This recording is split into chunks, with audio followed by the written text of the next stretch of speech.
Mr. Chairman, just to clear things, with regards to deputization of Congresswoman Matibag. Please sit down, Congressman Paduano. Please. Problema, kumakain ako, bigla kang humirit. Yes, as a matter of fact, it was referred already. So there's no need, Mr. Chairman, to discuss about it because... No, we are not going to discuss it. The manifestation of Congresswoman Matibag I know. is to... Wait. Last week, we have 5-day rule, under the rules, we have 5-day rule. May I remind the gentleman that you are... please address the chairman, please. You were asking the body kung itatakil natin. Tapos ngayon, nakapag-rule ka na without asking the body. There is such a thing as out of order. If it is not included in the agenda, even in the floor, and if you tackle that, you are out of order. Mr. Chair, Congressman ACOP, we will not be tackling that resolution right now. That's the reason why I'm asking... Hindi ko naman sinasabi. No. Sandali lang. No, wait. Order. I still have the floor. No. I'm trying to get your time because I am the chairman. What I wanted to explain... Sige, if that is what you want, sige. Pwede talaga. Somebody has to move. Naipasok mo, then we'll vote if we have a quorum. Di ba? That's why, Mr. Chairman, your ruling should be right after that motion. If ever members No, I haven't ruled yet. What I'm trying to tell is for her to have a motion. And then Ang sabi ko kanina, that's only my point. Wait. What I wanted is that we respect each other. You have your own committees, and I'm following the rules of this Congress, and it's also right that we debate on something, but when the chairman is speaking, respect the chairman, please. We are all co-equal.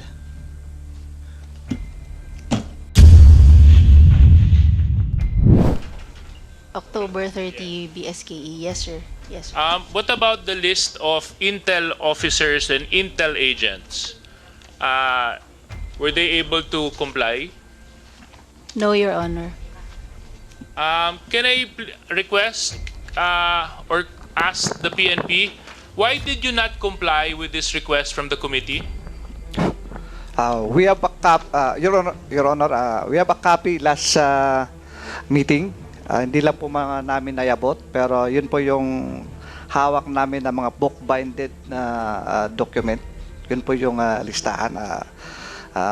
May apology po, hindi ko po nayabot kasi hindi naman po tinanong. Dala nyo rin PD right now? Pero, Dala nyo right now? naiwanan na po, Your Honor. Pero pwede ko pong ipapahabol ko ngayon kasi nakarili naman po siya. Okay, sige. Please do so, PD. Sige, Mr. Chair. yes, Congresswoman Matibag, please. Mr. Chair, I have here a letter from, it's a deputization letter that coming from Honorable Julian Jamberon, the Deputy Majority Leader, that I am being deputized to hear and participate here in the Committee on Public Order and Safety in the bill filed by our Honorable J.J. Suarez, as this is the same bill that I have filed also, which is also happening in my district.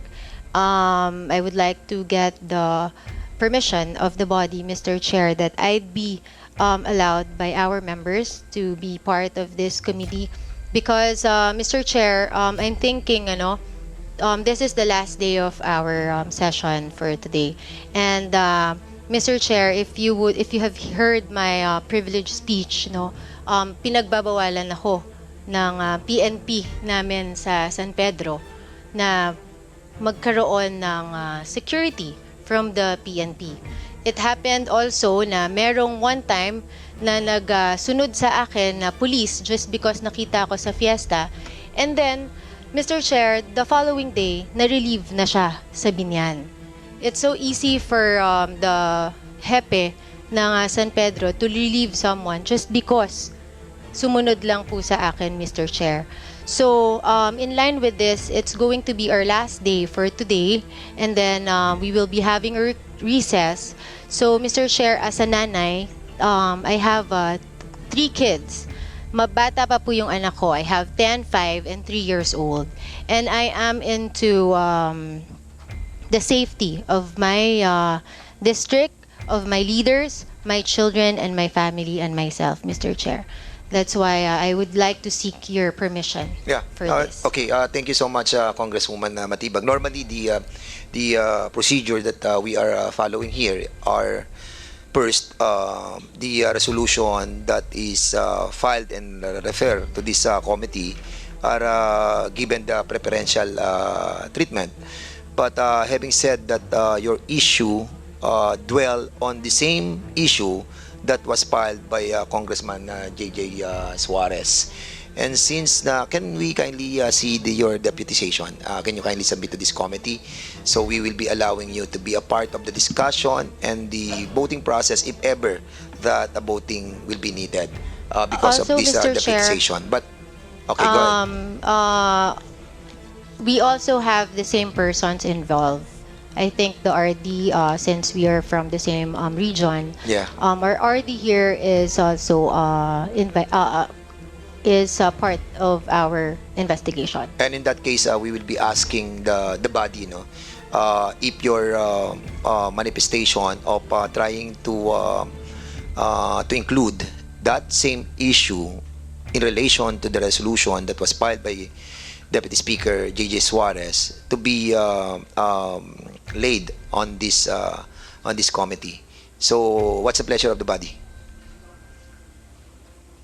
So, there is a manifestation of our good congresswoman from First District that her issue on her privileged speech be a part of the discussion of the resolution of Congressman J.J. Suarez. So that's the issue that we have to settle. Chairman, Yes, sir.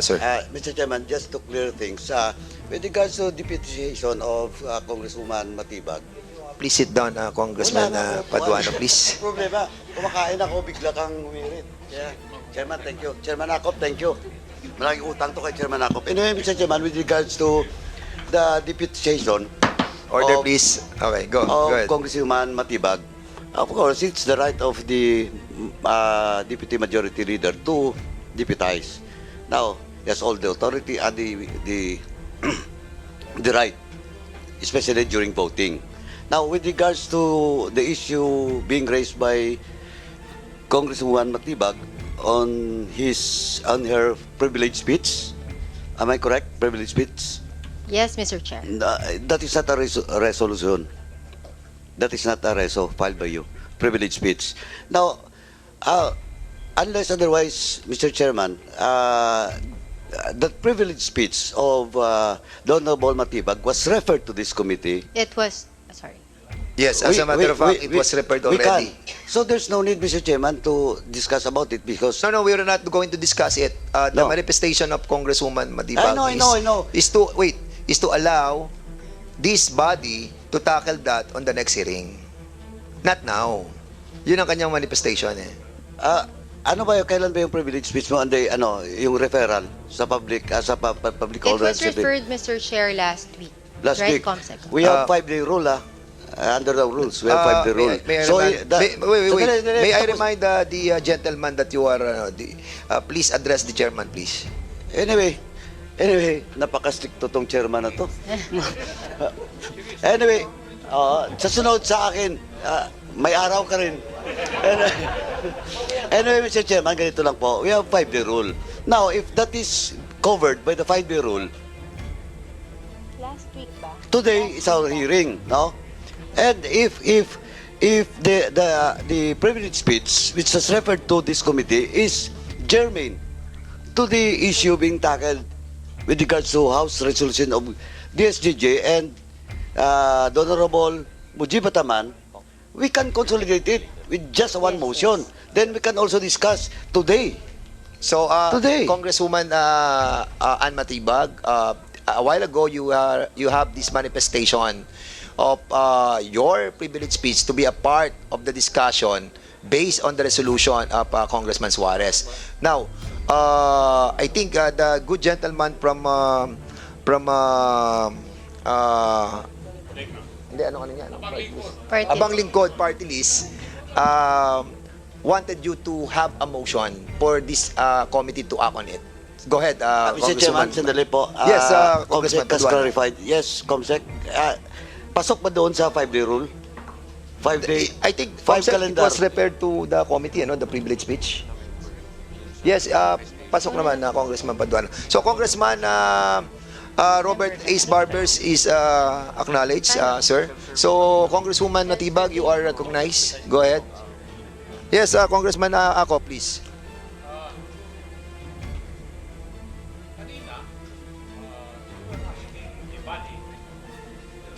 You were asking the body kung itatackle natin. Tapos ngayon, nakapag-rule ka na without asking the body. I think that is whimsical and arbitrary, Mr. Chair. No, Chairman ACOP, hindi Yes, po. I still have the floor. I Sige, think. go ahead. There is such a thing as out of order. If it is not included in the agenda, even in the floor, and if you tackle that, you are out of order. Mr. Chair, Congressman ACOP, we will not be tackling that resolution right now. That's the reason why I'm Hindi ko asking. naman sinasabi. No. Sandali lang. No, Patapusin mo wait. kasi Order. ako eh. I What still have the floor. No, I'm trying to get your time because I am the chairman. What I wanted to Sige, explain. if that is what you want, sige. Mr. Chairman, what I'm trying to point out is that a while ago, Congresswoman Matibag was implying through her manifestation that he wanted to include her privilege speech on the discussion of the resolution. But I tried to put it under the floor by having the body to act on it. But we will not be discussing the merit of the privilege speech right now. What I'm trying to say with the indulgence of Congressman ACOP is that the approval of the body that we will be including her privilege speech on the next hearing. No, Mr. Chairman, ganito lang po. Chairman. Before Can I be before I recognize you, Congressman Paduano, may I be allowed to acknowledge the presence of Congressman Ruel Peter Gonzaga. Now you are recognized. Thank you, Chairman.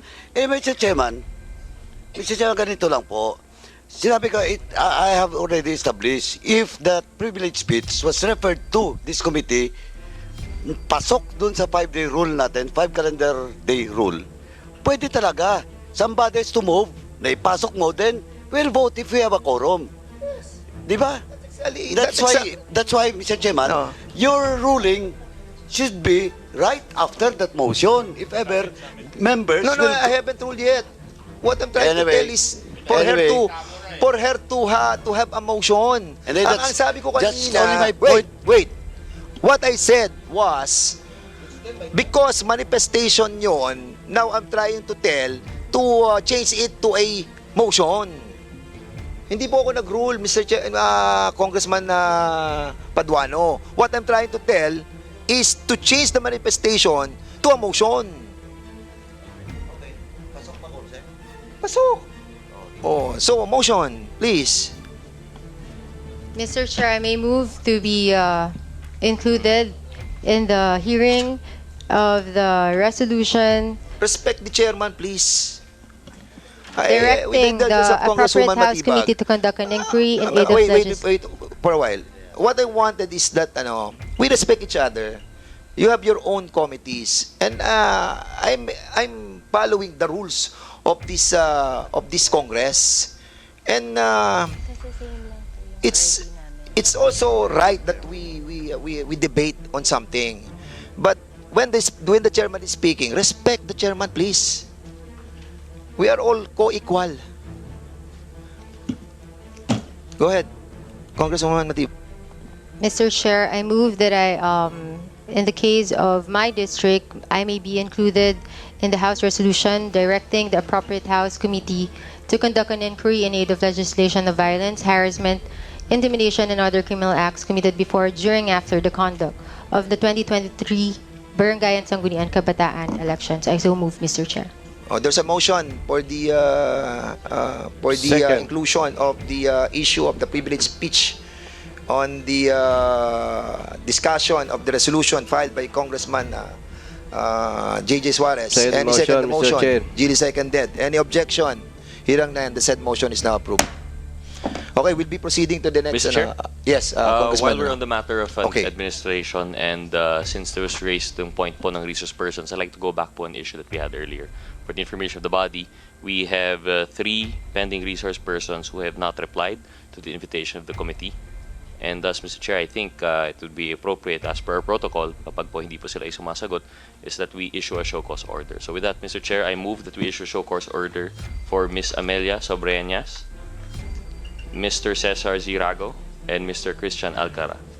Okay, there's a Mr. Chair. motion to issue a show cause order to the following person. Amelia Sobrepinias, Sobrepinias, Mr. Cesar Rago, and Christian Alcala. Is there a second motion? Second, Mr. Chair.